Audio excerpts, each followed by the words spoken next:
So the Women's Health Initiative, which was commissioned in the 1990s by the first female director of NIH, Dr. Bernadine Healy, was really designed to prove, not just through observational data, but to prove that women who took hormone therapy would have a decreased risk of cardiovascular disease. That was what the study was about. It wasn't about, does it relieve hot flashes? Of course it does. Do women feel better on hormones? Yes, they do. All of the things that we now know that hormones treat for symptoms, that was not the point of the study.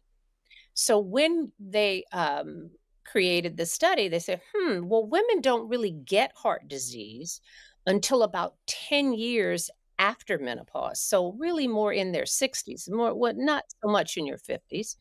So the study, I think from its inception, included women who were much older.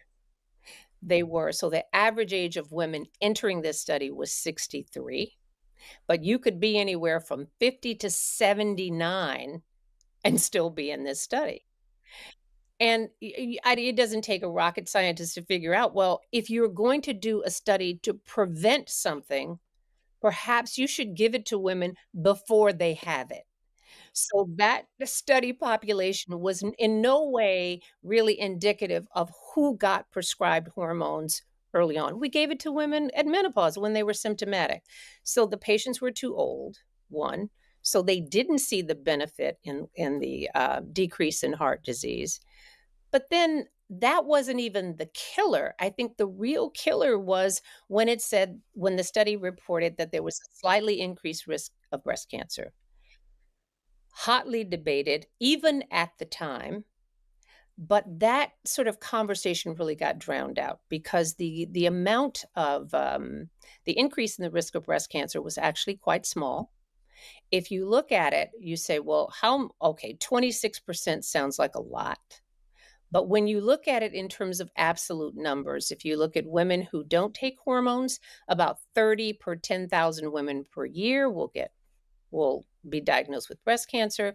Women who took estrogen and progestin in that study, it went from 30 per 10,000 to 38 per 10,000. So an additional 8 per 10,000 or less than 1 in 1,000 additional cases a year diagnosed with breast cancer.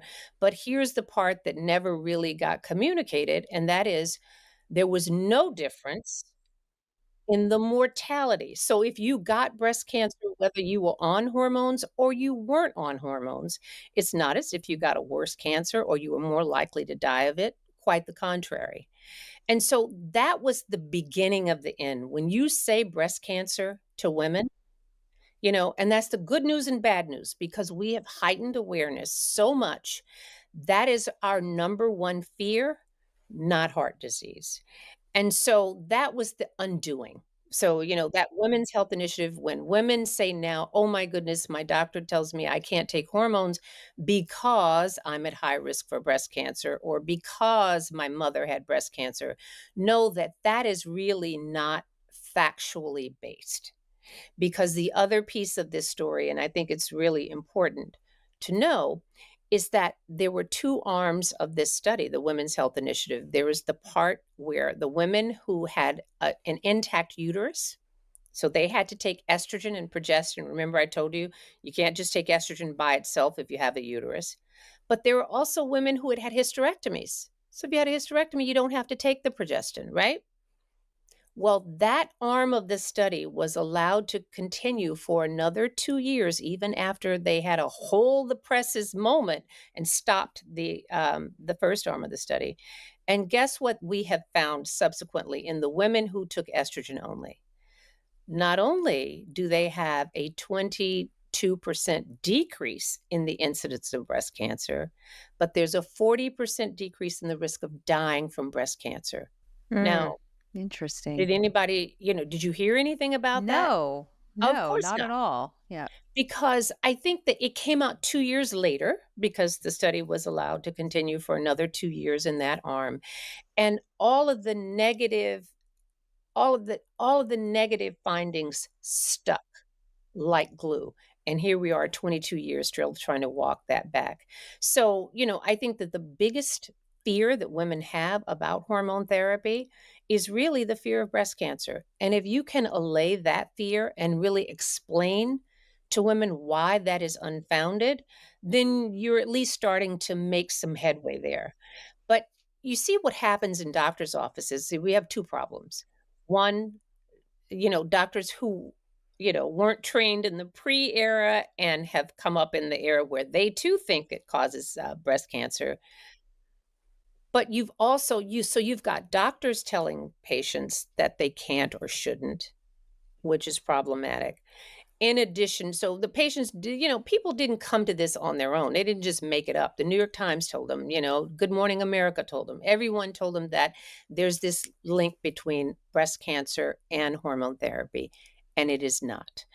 And the unfortunate side effect of all of that is that women have suffered needlessly for a generation. That is the hook, right? That in it was 2002, right, when this came out, the study, and, news headlines everywhere. And I mean, the radical response, I mean, wasn't it, and help me to understand it, wasn't it something like 75% of all RX, all prescriptions for hormones stopped? I mean, almost instantly. I mean, I remember it like it was yesterday because, I'd been, having these conversations and telling about how this is good for your health, is good for your heart. And oh, by the way, you'll be able to sleep and feel better.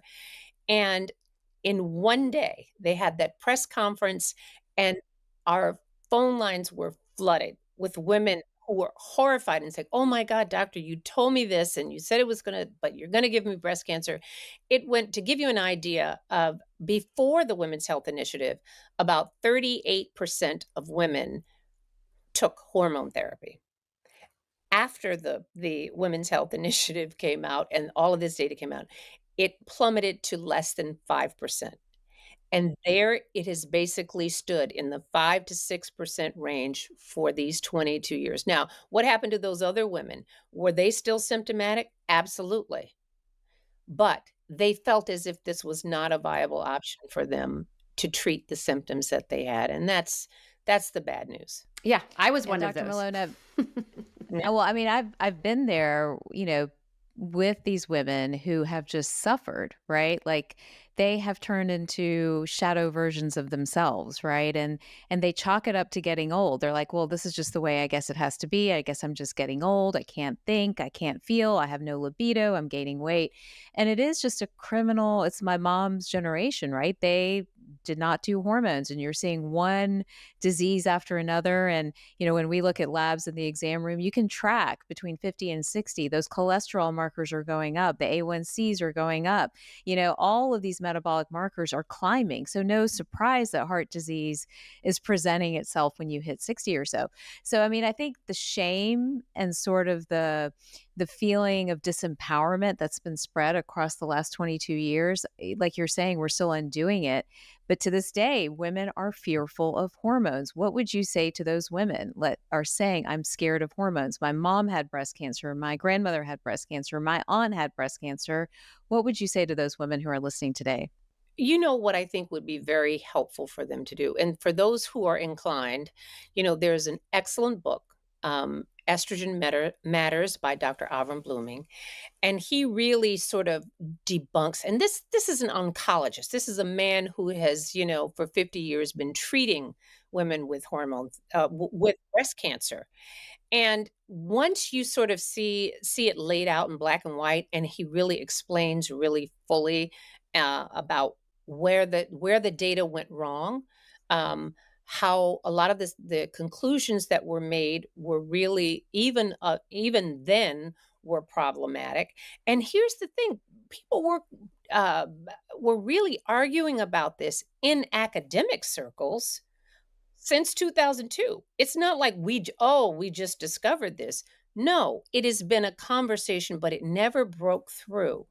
So I would say this to any woman who is considering whether or not to take hormones and not choosing them because of family history. I understand that. I have two sisters who've had breast cancer. Breast cancer is rife throughout my family. But here's the story. I had two sisters who had breast cancer who were not on hormone therapy.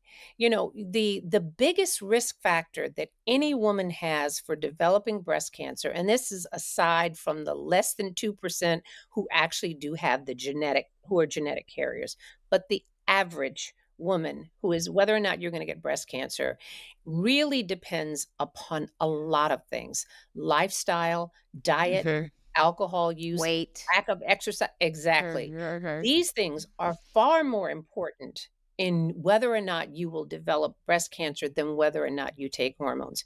And to give you an idea, that one of the figures that we came up with, and it's not original to me, but we're so fearful of hormones, but taking hormones is less of a risk factor for you developing breast cancer, less of a risk than drinking 2 glasses of wine a day, than Wow, not that's a great one. exercising, than being overweight. Say that again. Far less. Say that again. I love that. I'm gonna steal that. That's a good one. It's That is true. a great one.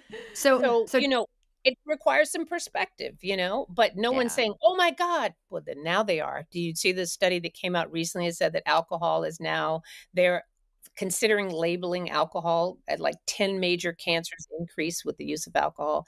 So, it's a matter of what you focus on, and we focus on, that because it gives us some degree of thinking that maybe if I don't do this, then I'm decreasing my risk.